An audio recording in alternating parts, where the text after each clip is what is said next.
Khalil Shakir sounds like he's going to miss 4 to 5 weeks. Any other players that fantasy managers should be circling in Buffalo here? I'm a huge Josh Palmer guy. He's already going to play in all 2 wide receiver sets, but now there's like no doubt, right? There's like absolutely no doubt he is going to get the most snaps, most routes run. Palmer is such an easy click right now. It's another one like we talked about with Bigsby, where if your league hasn't adjusted to what Josh Palmer's role is, then draft him in every single format. But I think that there is a universe where in shallow formats, he's one of the biggest ads on the waiver wire after week 1, just based on the role he has and the lack of enthusiasm there is with him in fantasy.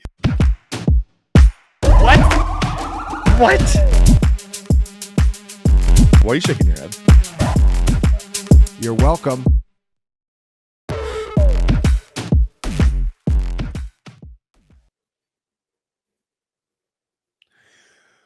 Training camp news you need to know for Fantasy Football 2025. Fantasy Football Daily with Theo Greminger, joined again by Brett Whitefield. Brett, I had to have you come back on. We're getting to be right in the mix in training camp. We've got a number of preseason games this week.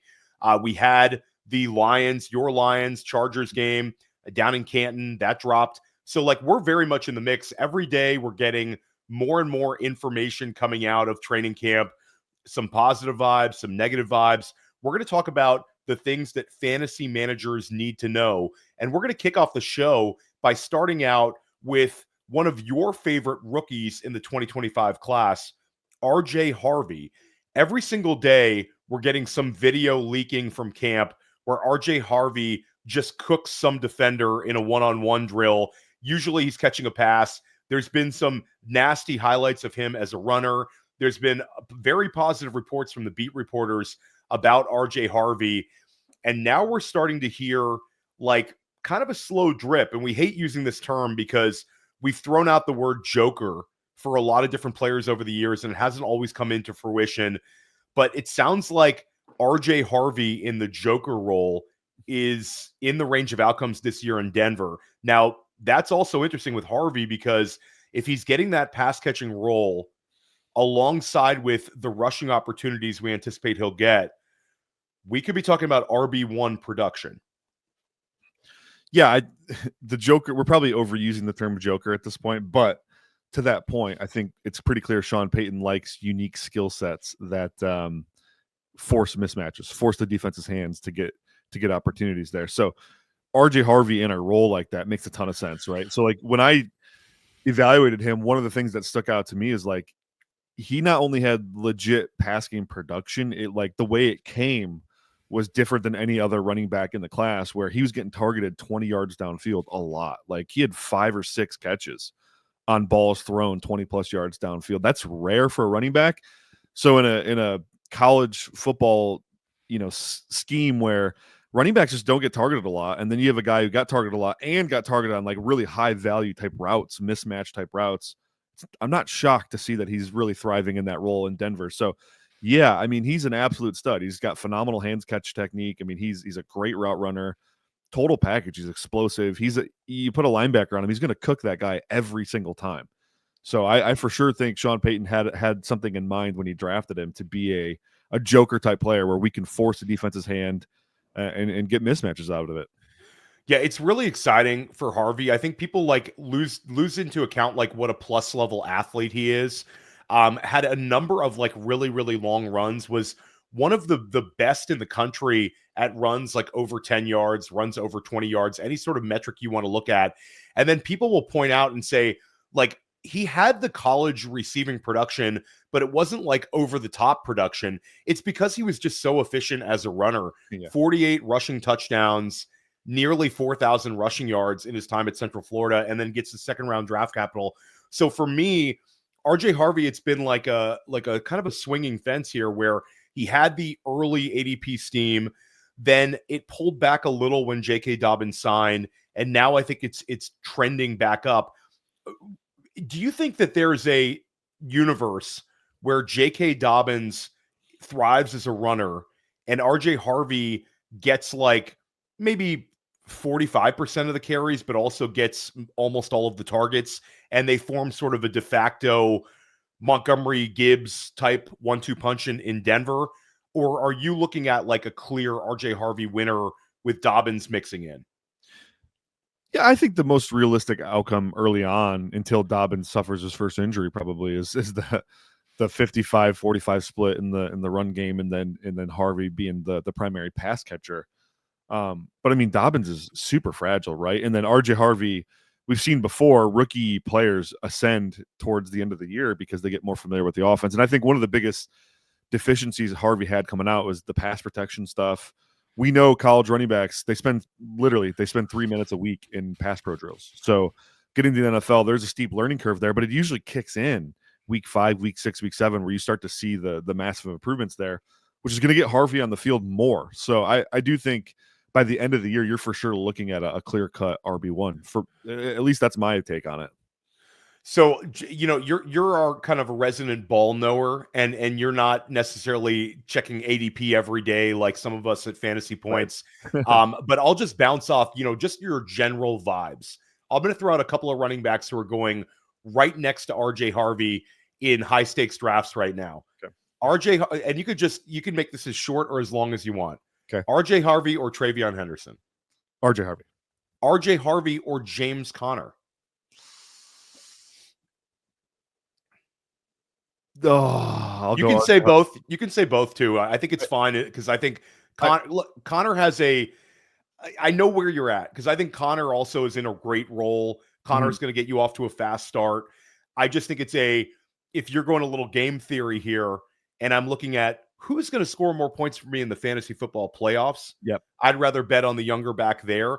So I think it's a structural decision. But again, James Conner, fine click. Nobody's going to make fun of you here for drafting James Conner. I think he's going to get off to a very fast start. I pivoted to Harvey last second because I heard Scott Barrett in my head saying upside wins championships. And so I think Conner might have that higher established floor.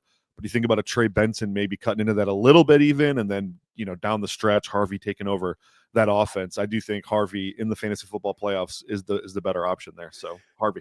And Scott Barrett's big draft article drops, I think, this week, like very, very, very soon after we record this. If you want to get something off of your Fantasy Points subscription this year, use the code Theo2025, get you a nice little discount there, get access to all of the great content we have on the site, all of our award-winning rankings, our dynasty rankings, all of my articles, and all of Brett's information. And then, Brett, you've got to give a little plug for Fantasy Points data. If you want to take your fantasy game to the next level this year, Fantasy Points data, you can also use the code Theo2025. Maybe talk about some things coming out at Fantasy Points data. Yeah, there's some updates coming for sure. I know we're going to be having EPA drop in there, which is a fun stat. It's not super fantasy driven, but it is football driven. And so, the best way to predict future fantasy outcomes, in my opinion, is to know the game of football really well. So you can kind of see which players are dominating in EPA, which team setups are dominating in EPA. We got a bunch of really cool, I think, minor experience level tweaks that are coming out. Those will be trickling in from now all the way through September. But still, like, separation to me is the biggest thing, man. You want to predict future winners in fantasy at wide receiver. Check out those separation numbers. Like, that is predictive. It is the most predictive non-production stat on the market, period. We've tested it against every other, whether that's NFL's separation score or ESPN's separation score. Like, we've tested it against all that.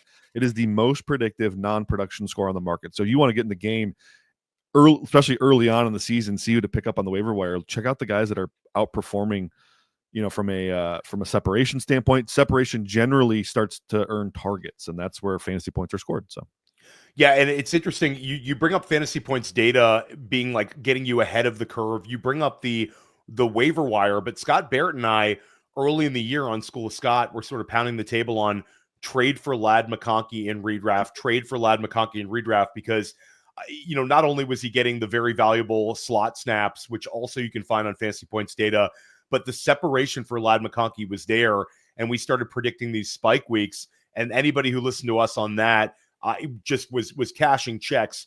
And at the end of the season, when Ladd was putting up huge fantasy scoring numbers, now Ladd McConkey is going early in the second round, sort of everywhere. And just looking at Fantasy Points data, I think the big metric for RJ Harvey is last year, Javonte Williams had an 11.6% target share and ended up with, I believe, 3.9 targets per game, 66 total targets. I think if we can project RJ Harvey to absorb those 66 total targets, which were, by the way, top 5 among all running backs last year for Javonte Williams, just to show you like how little he did with the usage he received. If you just take RJ Harvey and put him right in the Javonte Williams role, I mean, I think you're talking about potentially RB15 floor, just based on how much more explosive and how much better a player he is. Brett, sort of the talk of early training camp, like throughout the offseason, we talked about Bashal Tutin, talked about Travis Etienne. Tank Bigsby was always the number 3 drafted running back in Jacksonville. Now he's on his way to being the first running back selected off the board in terms of ADP, because it seems like he's leading this backfield every single day. Where are you at on Tank Bigsby? And specifically, I can kind of see where this conversation's going. My question to you is a little more nuanced. So he averaged like 4.5 yards a carry last year, had 7 rushing scores, was way more efficient as a runner. But every time people talk about Tank Bigsby, they say, guy can't catch passes. The guy can't catch passes. He had 62 receptions at Auburn. Could it be that it was the previous coaching staff not wanting to use him in that role or not trusting him in that role? And he could just be like, not a great pass catcher, but maybe catches 35 passes this year, catches 40 if he's on the field a lot, or is that too much to ask? Not too much to ask at all, man. Well, first of all, let me start by saying by far, when he was coming out, I was the highest on Tank Bigsby of anyone at Fantasy Points. So Scott will probably fundamentally disagree with me on my Tank Bigsby love, but I do think he's a good football player.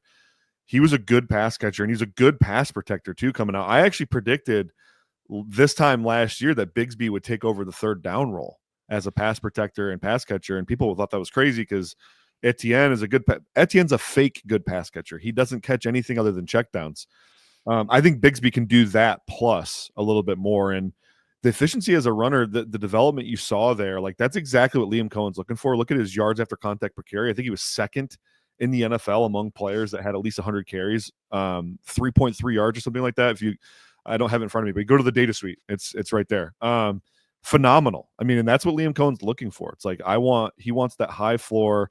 We're generating explosives. We're making guys miss yards after contact. I think that's Tank Bigsby all day, and I do think he has some receiving upside there. So, I should say, pass down upside in general. It sort of reminds me of the year one, and this is, I don't know if this is even that great an analogy, but year one we saw Isaiah Pacheco sort of in his rookie year being like a decent runner, and everybody would point at like the fact that he caught no passes, and then just being on the field a lot and just developing as an NFL player. We saw the pass catching role kind of grow in year two, not where they were like scheming up a bunch of targets for him, but just, hey, Bigsby's open underneath, I'm going to take the check down. And at the end of the day, if you're on the field a lot, like those sort of things add up. So I think that the whole notion that we're seeing where it's so lazy, people saying that this is what happened his first 2 years, and the year one was sort of a lost year completely for him.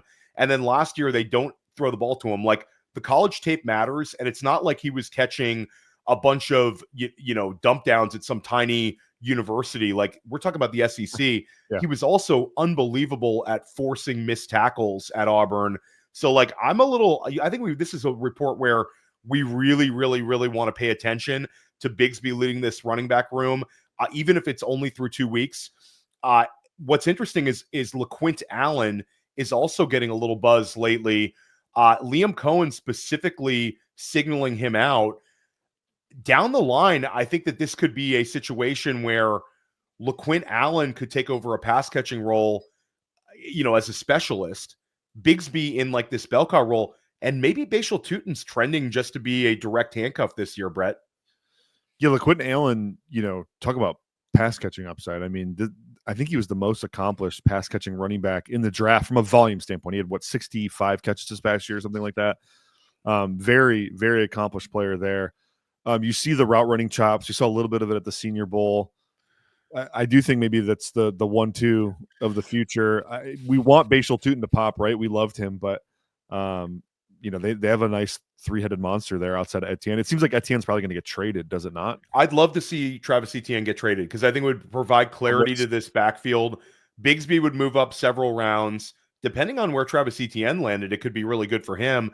And then LaQuint Allen, we could make a scenario where he's getting on the field and an interesting play. But I think that the way to handle the Jacksonville backfield right now, if you're drafting like early August, is draft Tanks Bigsby before the ADP adjusts, because I think he's going to head up till like 8th round exposure. And in some drafts, you're getting him in the 11th, 12th round still. Occasionally you're in drafts now where somebody's just pulling the trigger in round 10. They get it. But I think we can't dismiss this. You have to remember, anybody sort of pointing this out saying maybe they want to get a little bit more of a look at Bigsby. This is a new coaching staff. They're trying to implement their new system. So 2 weeks of training camp, at least, 10 practices in, 10 days of practice, like that matters a lot that Bigsby's getting those early snaps.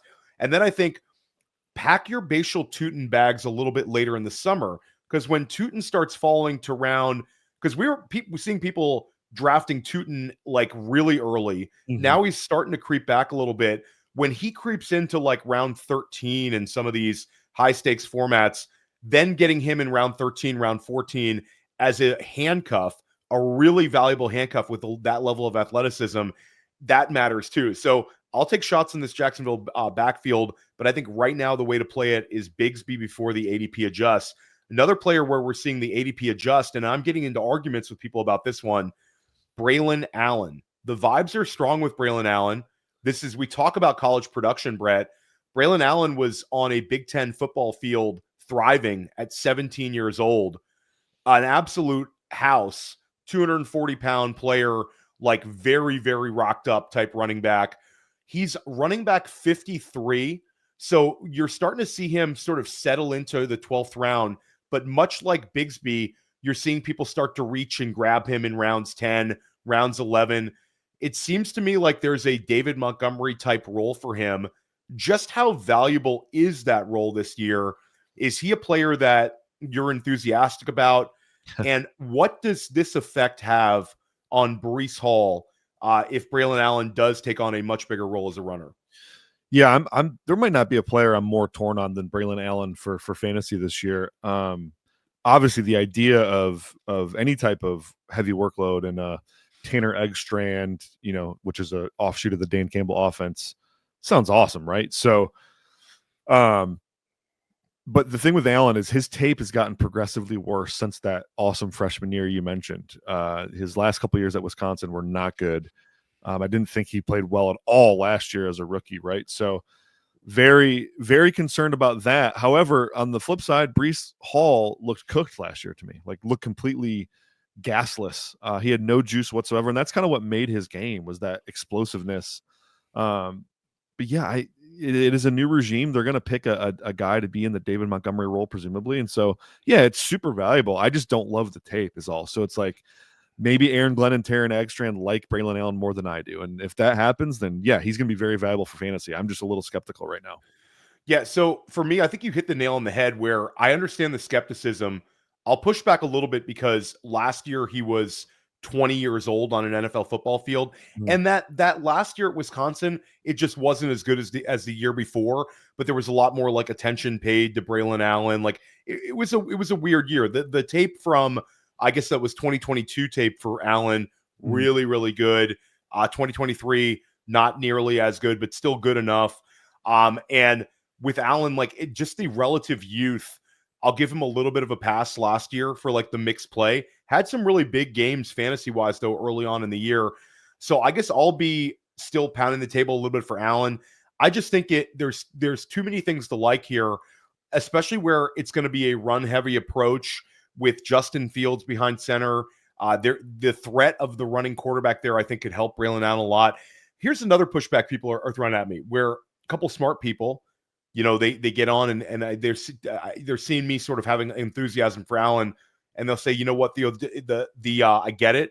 The usage might be there, but the Jets just aren't going to score touchdowns. So you're chasing the Lions offense without the touchdowns. There's not enough touchdowns going to be scored in this offense to support, Garrett Wilson plus Braelon Allen plus Breece Hall. Where are you at on that argument? Do you think that this Tanner Engstrand offense, with the additions of guys like Armand Membu, we have Fashanu coming back as year 2 offensive lineman, do you think that the Jets could take a step forward in terms of offensive production as a team to support more players in fantasy? Oh, that sounds like a Sigmund Bloom argument, by the way. But no, Sigmund, we talked about that. If you want to get Sigmund Bloom and Scott Barrett's takes on the Jets backfield, check out the last School of Scott. If you're watching this on Fantasy Points YouTube, it's one of the most recent videos as well. Some good stuff there. I didn't even know you had Sigmund on. That's funny that I said that. And then cool. The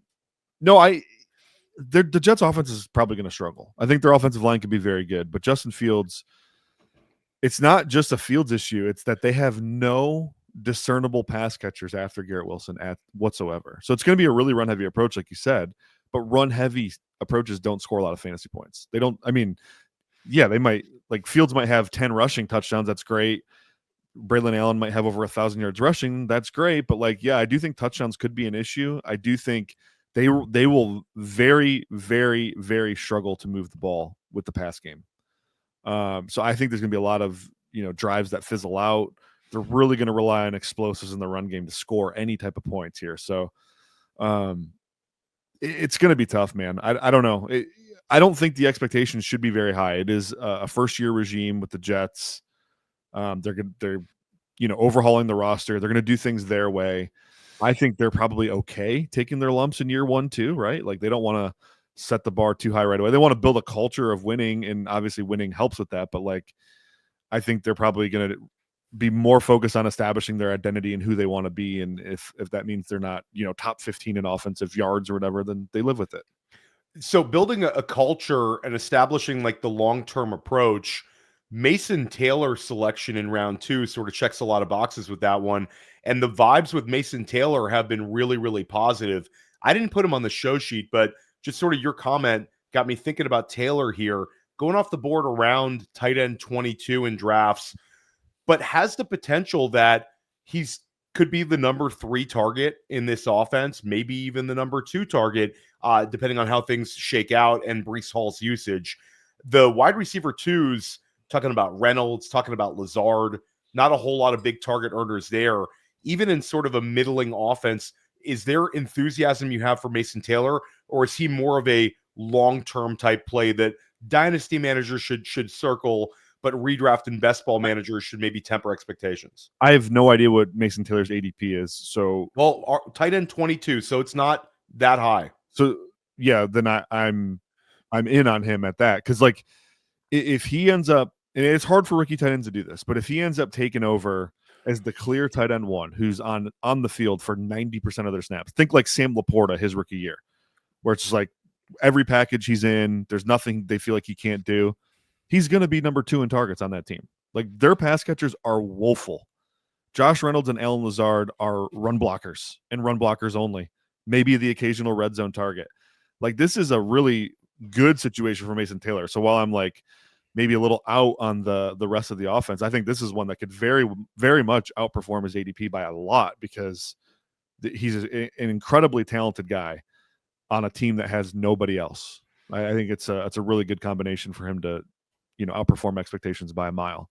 Yeah, I think one of the keys for these rookie tight ends is just being on the field all the time. Yeah, exactly. But and Mason Taylor, we were down in the Senior Bowl, he's an absolute unit. He's a player that's built to be on an NFL football field. Obviously, his father, very successful player in the league. He gets it. And I think NFL teams, that's why they were so enthusiastic about him. So on Saturday, and the time we're recording this Monday morning, Ricky Pearsall had 5 targets, caught all 5 passes. Brock Purdy completed all 11 of his pass attempts, and Ricky Pearsall had the most receptions of any San Francisco 49er. Apparently was winning in a number of ways.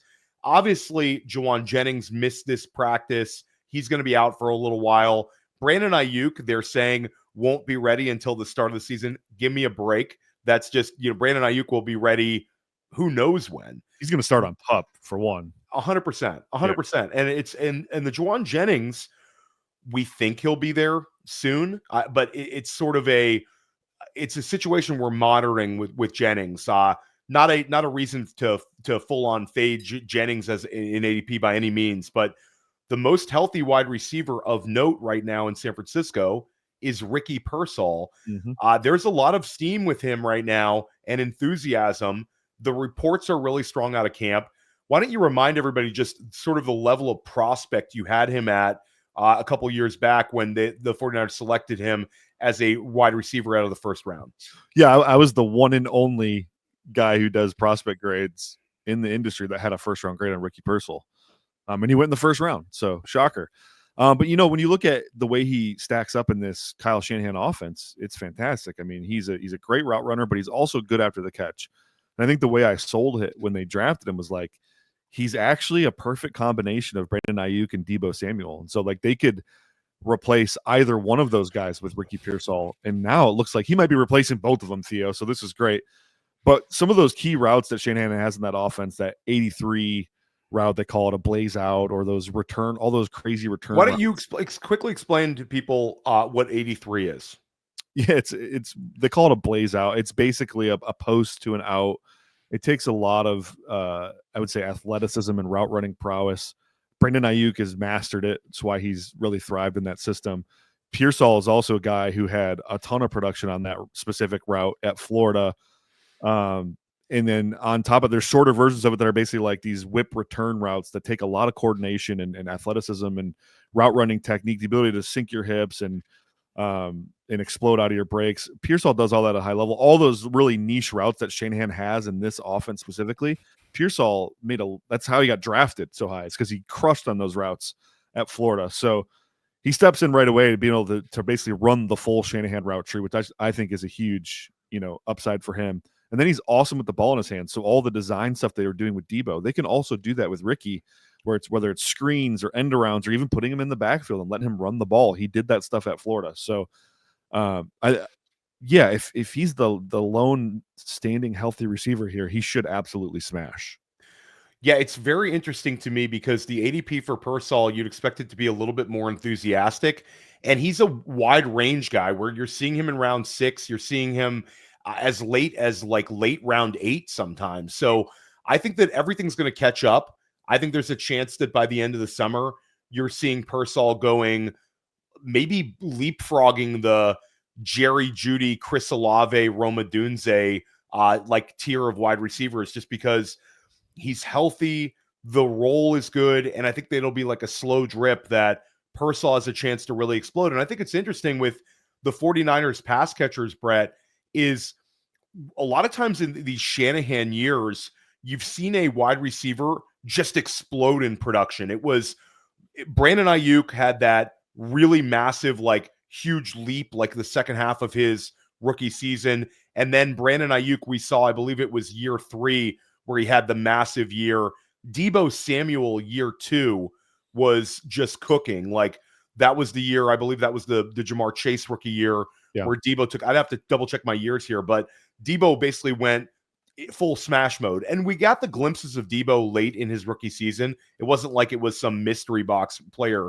Brandon Ayuk wasn't a mystery box player. But I think the thing that all three of these guys have in common is comparable draft capital, where they all went in that late first to early second range, and they all hit. And they've all been sort of like this kind of prototype, really, really athletic, really, really good with the ball in your hands type player.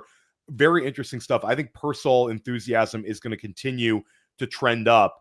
George Pickens in Dallas, nothing but positive vibes. Your thoughts in how he will thrive in a number 2 role after seeing him in the number 1 role for so many years in sort of a low pass volume offense in Pittsburgh? Well, if Pickens and the Cowboys can avoid an internal mutiny, I think we're in for a big year here. That the vibes of Pickens might be good, but the vibes of the Cowboys, however, are very not good. So, especially with basically over half the team now has issued support in Micah Parsons' case there against Jerry Jones. So it's not great. However, if all things are kosher and we're walking into the season with good vibes and Pickens and Dak Prescott and CeeDee Lamb are all playing, then I think it's a good thing. But Pickens as the wide receiver 2, I I think his target share could go down.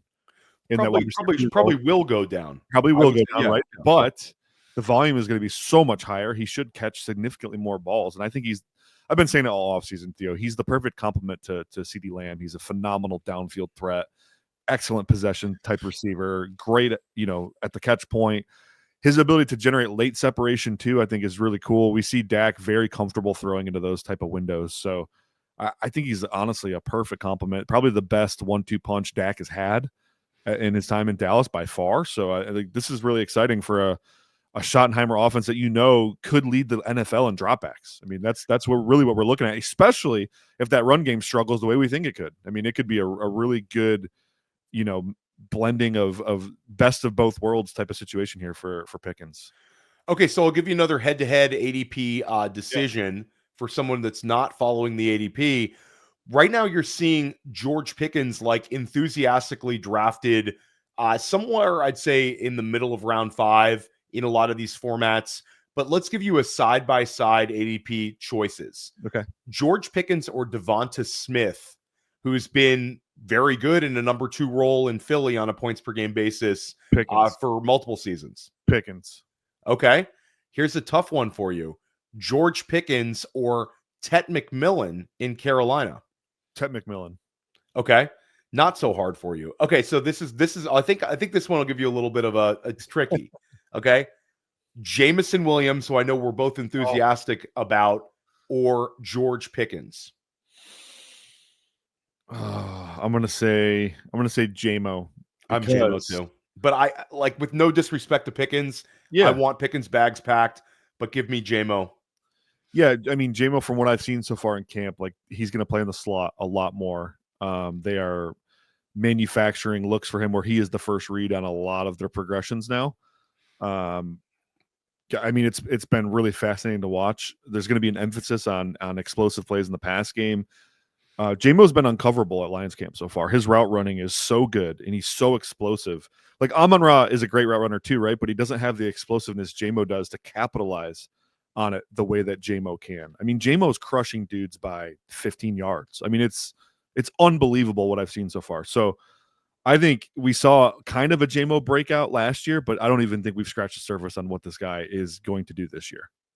I'm totally with you. I had this argument with Brett White. Well, not with Brett White. With I'm trying to figure out. I've had this argument with multiple people. Jim Coventry specifically came on. Scott and I have gone back and forth on Jameson. Ryan Heath and I have gone back and forth on Jameson. I have 2 Jameson Williams shares in 2 out of 3 FFPC main events. So 2 of my 3 highest entry fee leagues so far have resulted in me drafting Jameson Williams. 2 dynasty startups at FFPC that were high stakes ones this offseason, 2 Jameson Williams shares. I think this is the year for him. And I think that what's interesting is with Jameson, he had 91 targets last year and had 14.5 points per game.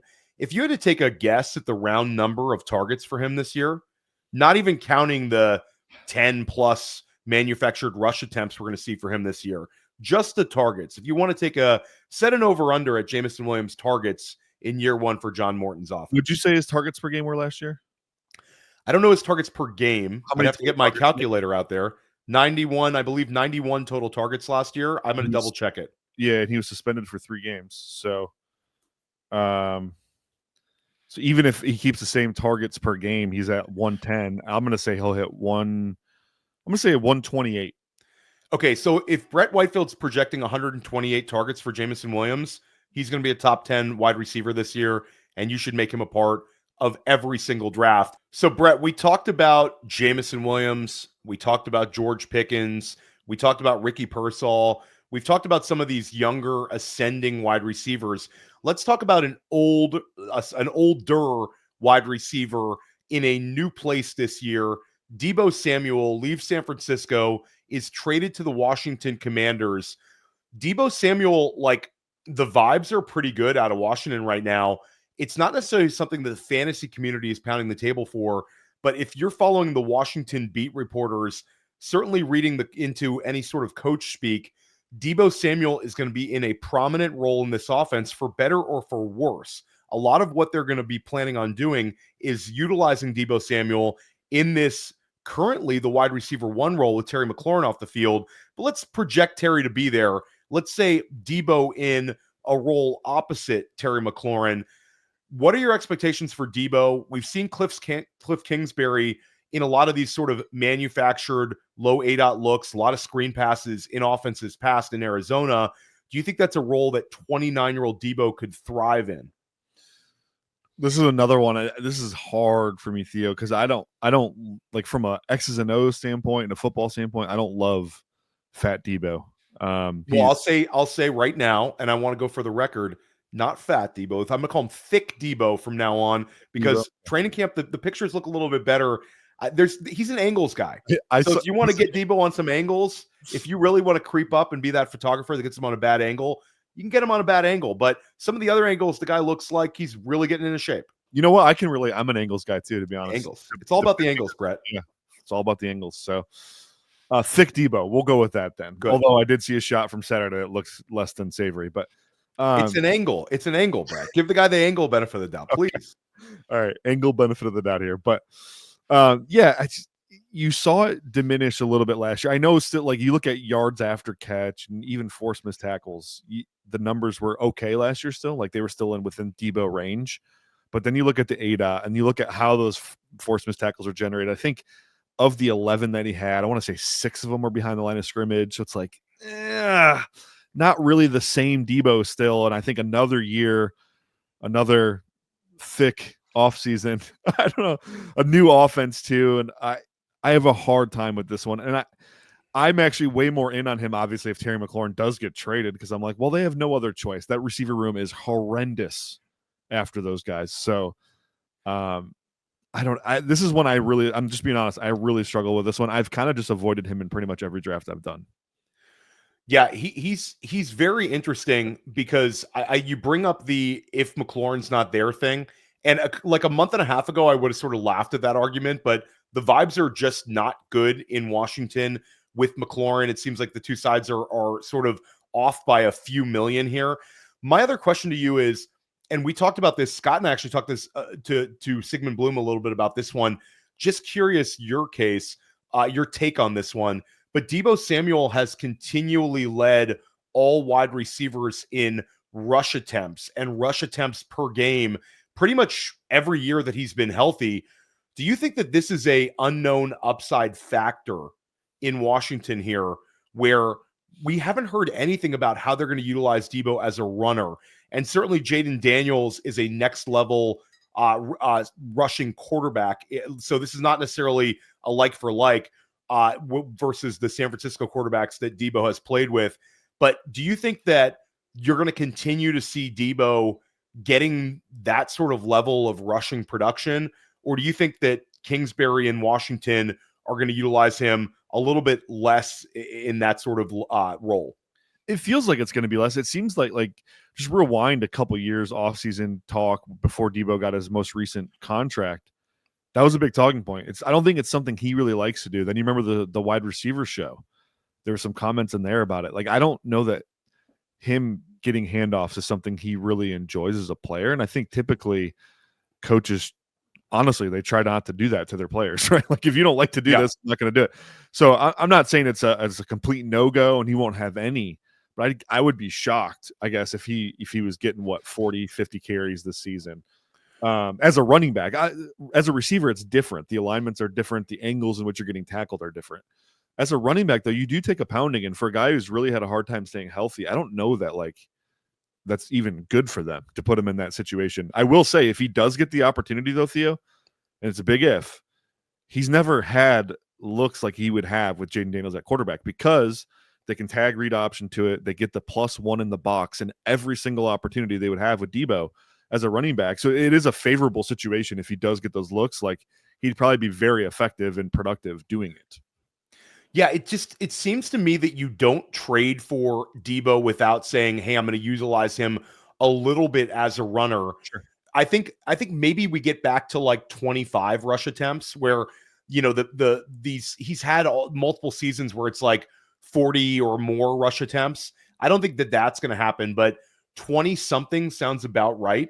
And I think it's just if Brian Robinson goes down, or even at this point, if a Ja'Cory Krosky-Merritt goes down, like there's other running backs there, Chris Rodriguez, McNichols, there's other guys there, but it comes down to it where you're game planning. If there's attrition in the Washington backfield, getting Deebo a few more like opportunistic on maybe a game by game basis. Sure. Maybe it won't be that predictable, but there's certain games where they're like, you know what, 4 or 5 rush attempts for Deebo. Let's see what if this defense can defend it. So I think that just offers a little bit more of a ceiling case for Deebo. I'm sort of in on him, mixing in Deebo exposure in drafts. Let's talk about, a lot of times we see in the NFL, there can be an injury that is a little bit under the radar. Khalil Shakir sounds like he's week to week. They're saying day to day. Sounds like he's going to miss 4 to 5 weeks. Could be a little bit longer. Khalil Shakir was in this slot role in Buffalo last year, led the wide receiver room. With Khalil Shakir off the field, does this present an opportunity for Keon Coleman to take a much larger role? And what does this do for Dalton Kincaid, who the last time you came on with Scott Barrett and I, you were enthusiastic about Kincaid this season? Any other players that fantasy managers should be circling in Buffalo here with the Shakir news? Yeah, if Shakir misses time, I mean, that's huge, I think, for Kincaid personally. Like, we know they want to, like, out of Joe Brady's mouth, they want to play more what they call 11.5 personnel, which is Dalton Kincaid in the slot. It's basically 12 personnel with Kincaid playing slot receiver. So if Shakir were to miss any time whatsoever, the easy pivot for them is like, cool, we want to lean into this anyways. We're going to lean into it even more now and go with that 11.5 personnel. The other thing here is, like, I'm a huge Josh Palmer guy. I also, that same show, I pounded the table for Josh Palmer. He's already going to play in all 2 wide receiver sets, but now there's like no doubt, right? There's like absolutely no doubt he is going to get the most snaps, most routes run for that wide receiver room, in my opinion. So, yeah, is it open the door for some opportunity for Coleman? Sure. I think his role stays relatively the same, though, because Khalil Shakir doesn't play in 2 wide receiver sets at all. He had less than 20 routes run from 12 and 13 personnel looks last year. So, like, he is not a guy they're putting on the field in those looks anyways. I think this mostly affects Dalton Kincaid, and then probably a slight bump or even more clarity to Josh Palmer, if anything.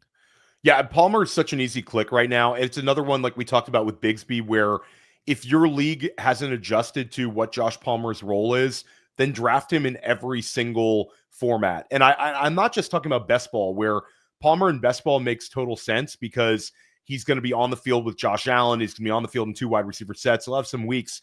But I think that there is a universe where in shallow formats, he's one of the biggest ads on the waiver wire after week 1, just based on the role he has and the lack of enthusiasm there is with him in fantasy.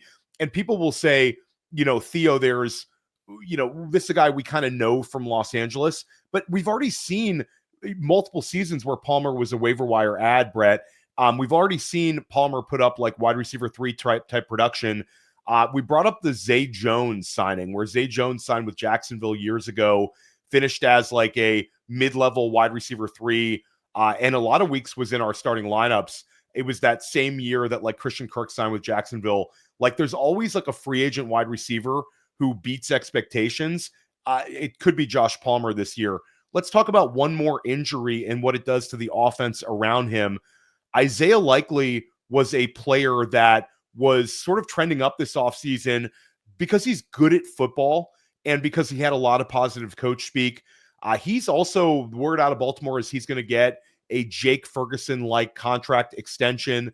Now you're seeing Baltimore signing tight ends because of Isaiah Likely's injury. The vibes are not great. I know that they're saying that they expect him to come back for week 1, but I believe it's a foot injury. Correct me if I'm wrong on that one, Brett. It is a foot injury. Yep. Yeah. So it's a foot injury. So like, foot injuries are weird, and people will say, whatever, foot injury, that's something they can get through, but sometimes foot injuries linger. So I'm a huge Isaiah Likely stan, crushing for him to not be healthy during training camp. But I'm sort of taking a pessimistic approach here that we're not going to see him in week 1. Maybe we don't see him for weeks 2, weeks 3. It could be an extended period of time. Just my vibes with Likely. Who benefits more here? Where sort of the low-hanging fruit answer is Mark Andrews time. This is easy. It's easy. It's Mark Andrews, Theo. What are you even asking? Or could it be Zay Flowers, who's entering year 3, has been a 70-plus reception player for 2 consecutive years, first-round draft pick. Flowers, we're not questioning, like, is he good at football? Like, he's a good football player. It's really a scheme thing. But with likely out of there, a player that obviously a tight end too, but a target earner, could some of these targets go to the year 3 Zay Flowers instead of 30-year-old Mark Andrews? Yeah, I don't want to fence it, but that's what I'm going to do. I think it helps both of them. I'm a big Mark Andrews stan. Let's start there. I think Andrews is a significantly better football player than Isaiah Likely in pretty much every way, shape, and form. He's a phenomenal route runner and separator, something that Isaiah Likely is not. So I already think Andrews was probably going to outperform his ADP as is, and then likely injury, even if he only gets, an extra target a game or an extra reception a game, I should say, that's still pretty massive for fantasy. So big Mark Andrews guy. And then Zay Flowers, I mean, it seems like we're waiting for that. Like, he's broke out, but it's kind of like we still haven't seen the ceiling, I don't think, with Zay Flowers. So if there's more targets to go around and he gets any of that share whatsoever, I mean, yeah, it's huge for Zay Flowers too. So one thing Likely is phenomenal at is the short part of the field. Phenomenal dump and run tight end. Awesome after the catch. Nobody wants to tackle that guy. Well, it's also where Zay Flowers is kind of used, right? So maybe some of those targets, maybe some of those check down options end up going to Zay Flowers a little bit more. I think that would help him out quite a bit.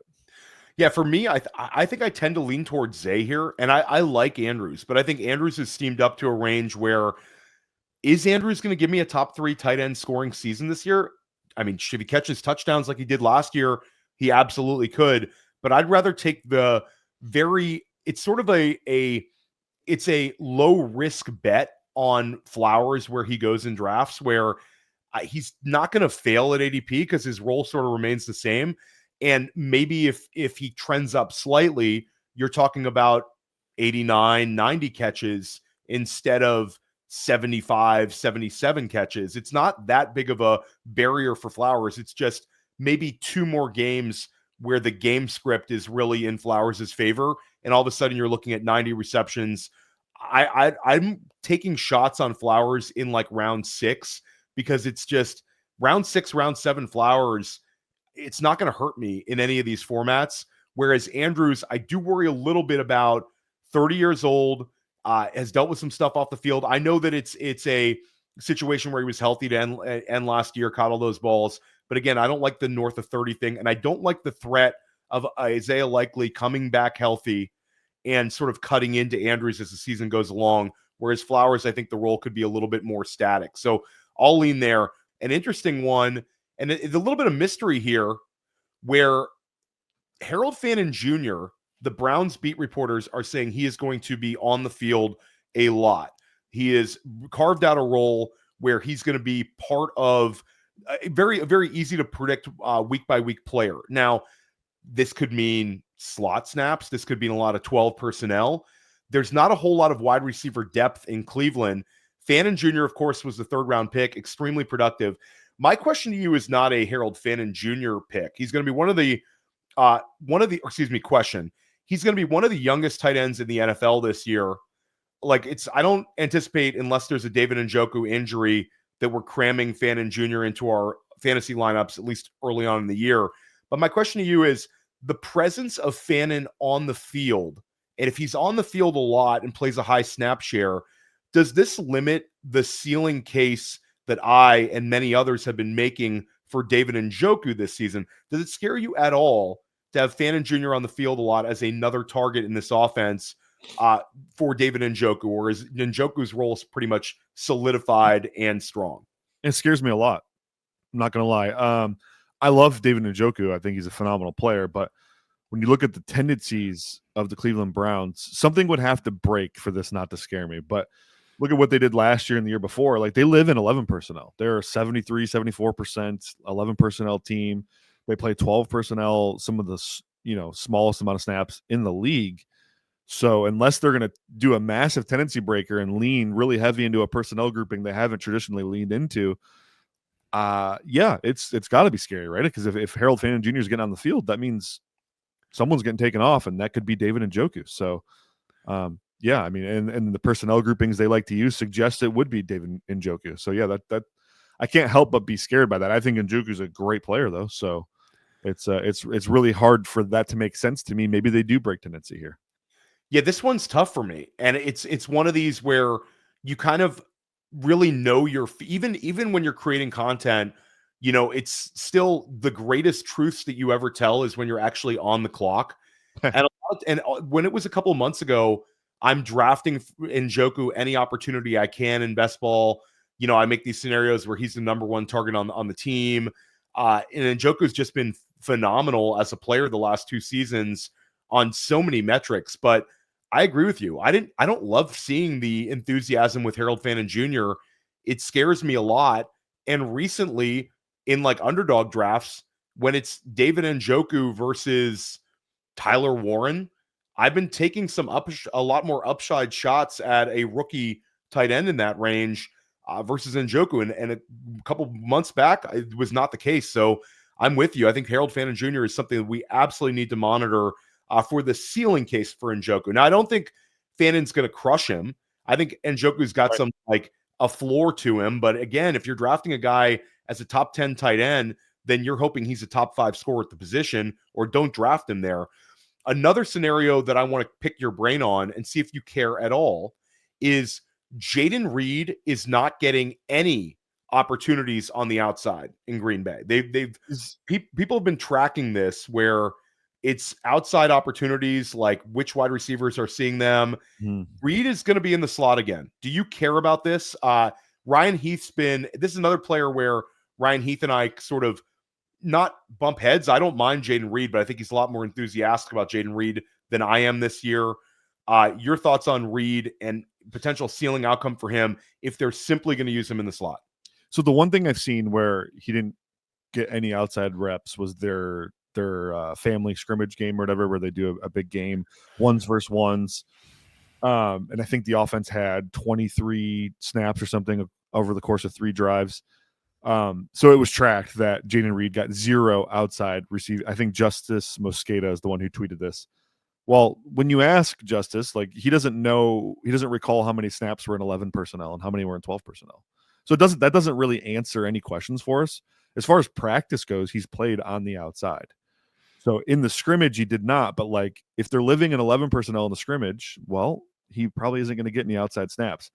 I still have to wait and see on this one. I don't know until I see an actual game where Jayden Reed gets no snaps on the outside and 12 personnel or things of that nature, then I can't really make a call. I will say this, though. They drafted Matthew Golden in the first round for a reason. I already picked Romeo Doubs to be their breakout player of the season. So, yeah, I think Jayden Reed is probably the clear wide receiver 3. Seems like he has a really fragile ego. The fact that Matt LaFleur is consistently having to affirm him in his press conferences and affirm his agent is super strange to me. Like, that's kind of a weird vibe, right? Like, I reached out to his agent. I told him he's one of our top 2 receivers. He'll play on the outside, but then doesn't in the scrimmage. It's just really weird to me. So I think Doubs and Golden are the guys you want in this offense for sure. But Reed, I don't know. I can't make a call on the outside stuff until I actually see it in a game. Yeah, I mean, I think the big takeaway is Brett and I were both much higher on Matthew Golden than a lot of people doing fantasy content were this offseason. Golden, I would get into arguments with I was sort of the resident Golden guy in a lot of like make a bull case for Golden. I'll just say, like, I don't think the vibes with Jayden Reed this year are great. And I recognize your Romeo Doubs enthusiasm. But for me, it's Matthew Golden settled into a range of drafts where I want to take shots on him. Reed, it's usually a head-to-head decision where I'm going elsewhere. And I love Jayden Reed's talent. Rookie year Jayden Reed, anybody who consumed my waiver wire content at the time, I told people to grab Reed since the preseason. He ends up being a guy that was in our lineup. So I was a big Reed stan, but it just doesn't feel right. Like, where, we talk about they're having to like validate it. With Reed, we've seen him just play this snap share that doesn't get you excited. It's like a sub 65% snap share for consecutive years. It went up from his rookie year to last year, but I don't know. It could be about the same this year. I think it's a guy who's very talented player on a per touch basis where we're going to have unpredictable usage week by week. That worries me a lot in the range I have to take Reed in. And Golden, I'm getting behind him. Golden goes behind Reed in most drafts right now, redraft format. So definitely an interesting one there. Very quickly, you're very enthusiastic about J.J. McCarthy. Not only were you as a prospect, but potentially his production this season. Our projections guru, Chris Wecht, you can get Chris's projections right now if you subscribe to Fantasy Points, code Theo2025 for a discount. He has J.J. McCarthy finishing as a quarterback 1. He's very enthusiastic about a breakout. My question to you is Jordan Addison or TJ Hockenson? Which player would you bet on thriving if you had to pick a secondary pass catcher in the Minnesota offense alongside J.J. McCarthy? I'm probably going to go Addison. I think the talent, explosiveness, route running, playmaking ability, catch point prowess, I think it all points to him. You look at like where JJ really thrived in Michigan was those high-low concepts, working the boundary. Well, that's all Jordan Addison, man. Well, and Justin Jefferson obviously too, but that wasn't the question. That's all going to be Jordan Addison though. And so I think Hawk will still be a big part of the offense, but I do think, we haven't seen the best of Addison yet. Now that's obviously pending a suspension though. So I don't know. Yeah, no, I'm Addison. I like Hockenson a lot. I've drafted some Hockenson, but Addison, I can't believe his ADP. And I get the suspension risk, Brett, but you're not talking about some insane suspension. If Addison's suspended, I think my bet would be a 2-game suspension. And these things are hard to predict. But again, it's not like the NFL is going to make a case study on Jordan Addison. It would be here's your 2, we'll see you soon kind of thing. Addison is being drafted at his floor. Addison, you're seeing being drafted as a low-end wide receiver 3 on Underdog, on FFPC. Scott Barrett and I just took Jordan Addison in a slow FFPC main event at the 707. Like, we're talking about a guy who's been incredibly productive as a touchdown scorer. I think that the variable with Addison for me that's interesting is they already have strong offensive line play in Minnesota. They have a great blocking tight end in Josh Oliver, but it's J.J. McCarthy, his sheer athleticism and his ability to extend plays with his legs could open some things up for Addison in terms of like just thriving on those big plays. So I love Jordan Addison at ADP. I think he's a really, really sharp pick right now. Last question for you. We're getting nothing but positive vibes with Malik Nabers out of camp. There was the little shoulder thing. He's talked about the little foot thing that's been plaguing him, for multiple years here. But in terms of on-play production, like every highlight you see of Malik Nabers, he looks like the greatest wide receiver to ever play the game. He's just out there doing crazy things. Are you a Giants fan? No, I am not. So for the record, anybody listening to the podcast, I live on Long Island. I am not a Giants or Jets fan. I kind of root for the Jets a little bit more than the Giants because we're Long Island. Most people, I feel like a lot of people around me are big Jets fans, and my son's flag football team is the Jets. So my boys are kind of into the Jets and all that kind of stuff. But no, I'm a fan of my fantasy football team, Brett. I'm neutral over here. I'm just vibes here. But Malik Nabers, like the enthusiasm is through the roof. Russell Wilson saying all the right things. He already had an obscene amount of targets last year. Like, I think we can safely say Nabers is going to be towards the NFL lead in targets per game, in raw overall targets if he stays healthy. That's half the battle for chasing wide receiver 1 upside. Is the Giants offense able to support a wide receiver 1 overall finisher? What's your enthusiasm level for Malik Nabers heading into the season? I'm enthusiastic about his role. I do not think he has wide receiver overall number 1 in his potential for this season. Russell Wilson is a bad quarterback, objectively a very bad quarterback, and his play style does not particularly match up well with Malik Nabers. So you look at like catchable ball rate, for example, Russell Wilson ranked 35th out of 39 eligible QBs last year, which is 8% lower than Malik Nabers' catchable target rate last year. So like that actually got worse. QB got worse from Malik Nabers. And then not to mention first read rate. Russell Wilson's like 38 out of 39 or something like that. Well, Malik Nabers is probably the primary in every single concept that they have. So the fact that Russell Wilson does not run the offense the way it's supposed to be run, he's a matador. Yeah, are they going to hit a couple big plays because of that? Sure, but it's not going to be enough to offset the fact that like the play styles just don't match here. Malik Nabers really needs a Jared Goff type quarterback, and he would be the wide receiver 1 for sure, but not happening this year. Is he going to be a wide receiver 1, like 1 through 12? Yeah, of course. But I don't think he has overall number 1 in the range of outcomes here. Head-to-head ADP decision, if it's BTJ or Malik Nabers, former LSU teammates butting heads here in the back end of the first round? It's not even close to me, BTJ. Well, there you go. Brett, what do you have going on? Let everybody know where they can find your content. Yeah, first read, Joe and I are just crushing it there. We just did a whole division preview. We went through every division, 8 episodes long of division previews, and now we're into like preseason content where we're breaking down, preseason games and camp battles and stuff like that. That's great. Data Suite obviously is a huge thing to support us. Go check the Data Suite out. The season's almost here, which means like most of my time's going towards training the new crop of guys and getting the team ready and juiced up to go. But we're ready to rock, man. So yeah, Data Suite and First Read podcast. Check it out.